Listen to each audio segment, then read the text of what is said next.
My name is Deanna Oliveras. I am an instructor that's rostered in the Baker Residential Academic Program. I've been teaching here in Colorado at CU since 1995. And I've been teaching in some capacity, be it as a TA or as an LA, since grad school. And I started grad school in 1981. And when I do a college classroom, even if it's a big class, because I've taught classes that are over 100, I try to engage students. So I always have a lot of questions. I recognize that not everyone is comfortable talking, but I try to get folks to talk, even if it's just to answer questions.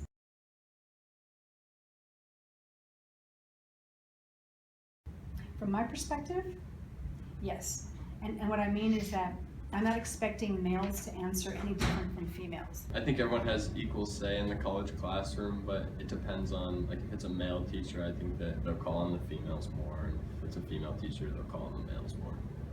I definitely think sometimes in certain classes, men will want to work with men and women will want to work with women, like vice versa. And sometimes opinions aren't as valued based off of your gender.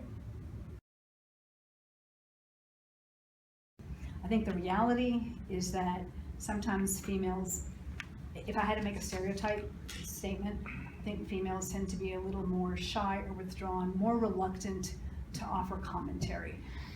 I guess that's a stereotype. It's like me expecting the women to talk more.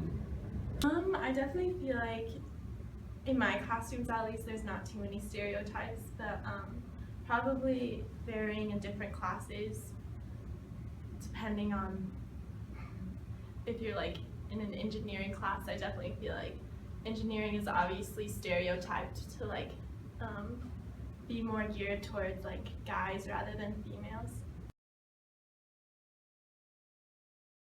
I don't think so. Certainly from the teacher perspective, I don't have that expectation. I also don't think that the students have that expectation, that male students are expected that they feel that they're expected to speak more. I think maybe they have always been encouraged to speak in class, and maybe females are more reluctant, and so they haven't been encouraged. But I don't know that there's an expectation. I don't even think it's an implicit expectation. I don't think there is one. I think it depends on the point of view. Like from my point of view, I always sort of expect the females to talk more, and I expect the males just to kind of be like observers and sit in the back and not really participate.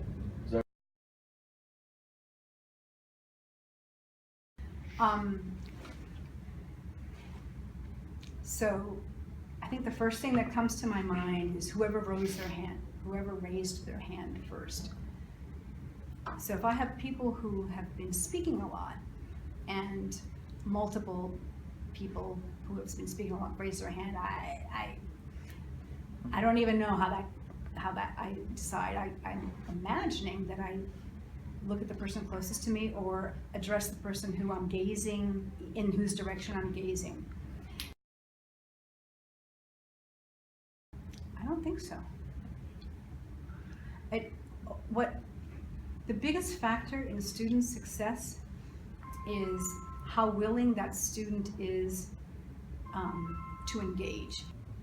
No, I feel like it could vary with the career path you're going down. I mean, if you're like going to be a lawyer or something, a lot of people will, specifically for girls, a lot of people don't think girls can make it in that, but I feel like as long as you like put your mind to it, you can achieve it. Maybe not a lot, but I think it does a little bit at least. Like at least participation, and like, I think that girls always participate more, which would make them be more successful in class. Male, female, it don't matter.